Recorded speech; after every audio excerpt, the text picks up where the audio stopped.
सुंदरता किसे अच्छी नहीं लगती, अर्थात सभी को अच्छी लगती है। पर असली सुंदरता क्या होती है तो हम इस कहानी से जानते हैं। तो चलिए सुनते हैं। ये कहानी है एक ऐसी लड़की की जो लोगों को काफ़ी जज करती थी और सिर्फ उन्हीं लोगों के आसपास रहना चाहती थी जो शारीरिक रूप से आकर्षक हों। उसके माता पिता ने उसे उसके जजमेंटल होने के लिए काफ़ी बार समझाया, सिखाया और कुछ बार उस पर चिल्लाए भी। फिर भी वह बच्चों, जवान और यहाँ तक कि वयस्कों को भी जज करती।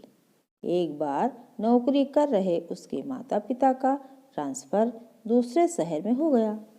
उन्होंने घर ढूंढना शुरू किया। कुछ घर देखने के बाद माँ के मन में एक अद्भुत विचार आया। उन्होंने 2 घरों को फाइनलाइज किया। आखिरी निर्णय लेने के लिए अपनी बेटी को कहा। वे उसे एक के बाद एक दोनों घरों को देखने के लिए लेकर गए। एक घर को खूबसूरती से सजाया गया था और वह बाहर से आकर्षक और सुंदर दिखता था। दूसरा उतना अच्छा नहीं था और साधारण सफ़ेद पेंट और लकड़ी के गेट की संरचना के साथ साधारण सा दिखता था। हालांकि जब लड़की को बाहर से सुंदर दिख रहे घर के अंदर ले जाया गया तो माहौल बिल्कुल अलग था। बड़ा सुंदर घर अंदर से बर्बाद दिखता था। उसका कंस्ट्रक्शन काफ़ी पुराना लग रहा था। बदबूदार अंधेरे कमरे, दीवारें क्षतिग्रस्त थीं, छत टपक रही थी, शौचालय दागदार और गंदे थे, फर्श इधर उधर से टूटा हुआ था। प्राकृतिक प्रकाश का तो लगभग कोई स्रोत था ही नहीं। इसके अलावा घर में 4 कमरों में केवल एक शौचालय था। दीवार के अंदर कोई अलमारी नहीं थी। ड्राइंग रूम बहुत बड़ा था और कमरे छोटे थे। हवा के आउटलेट और खिड़कियां सीमित थी। उस घर में लड़की तनावग्रस्त और डरी हुई महसूस कर रही थी। अब बारी थी दूसरे घर को अंदर से देखने की। जब उसे साधारण पुराने दिखने वाले घर के अंदर ले जाया गया तो उसने देखा उस घर को बड़े साफ सफाई से रखा गया था और अच्छी तरह से मेंटेन रखा गया था। अच्छी लकड़ी के फर्नीचर, अच्छे फर्श, डिजाइनर मैट, पेंटिंग, फर्नीचर, खुशबूदार शौचालय, अच्छी बिजली और शोपीस के साथ मंत्रमुग्ध करने वाली घर की सुंदरता थी। घर में प्रत्येक कमरे के लिए संलग्न शौचालय थे। कमरे अनुपातिक आकार के थे। माँ ने कहा, उसी बात को मैं समझाना चाहती थी जो हम तुम्हें बार बार बताने की कोशिश करते रहे, इसलिए हम तुम्हें इन दोनों घरों में ले गए। बाहर से आप या कोई भी उस दूसरे घर की प्रशंसा करेगा और इसे आसानी से अनदेखा कर देगा।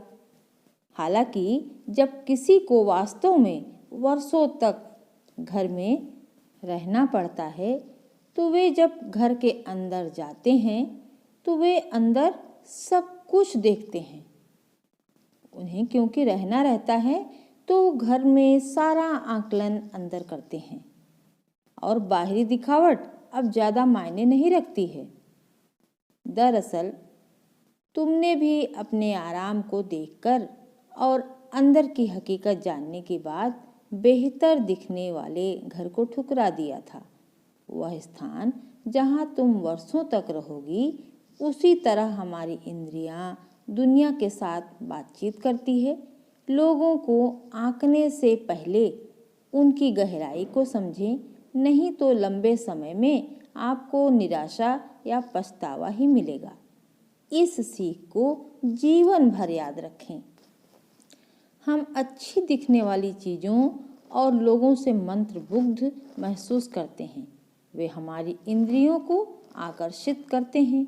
हालांकि इंद्रियों की उत्तेजना हमारा जीवन नहीं है। हमें सही विकल्प चुनने के लिए गहराई से देखना पड़ता है। ऐसा ही एग्जाम्पल देकर माँ ने अपनी जजमेंटल बेटी को समझाया, यदि हम सुंदरता के पीछे पड़े रहें और दिखावे के आधार पर किसी का मूल्यांकन कर रहे हैं तो यह स्पष्ट रूप से हमारा गलत निर्णय है जो लंबे समय में हमारे लिए नुकसान का कारण बन सकता है। तो हमें इन चीज़ों का ध्यान रखना चाहिए। असली सुंदरता क्या है इस कहानी से आप समझ गए होंगे। तो यदि कहानी पसंद आए तो प्लीज़ लाइक कर दीजिएगा। यदि वीडियो पहली बार देख रहे हैं आप तो प्लीज़ सब्सक्राइब भी कर दीजिएगा, ज़्यादा से ज़्यादा शेयर भी कर दीजिएगा।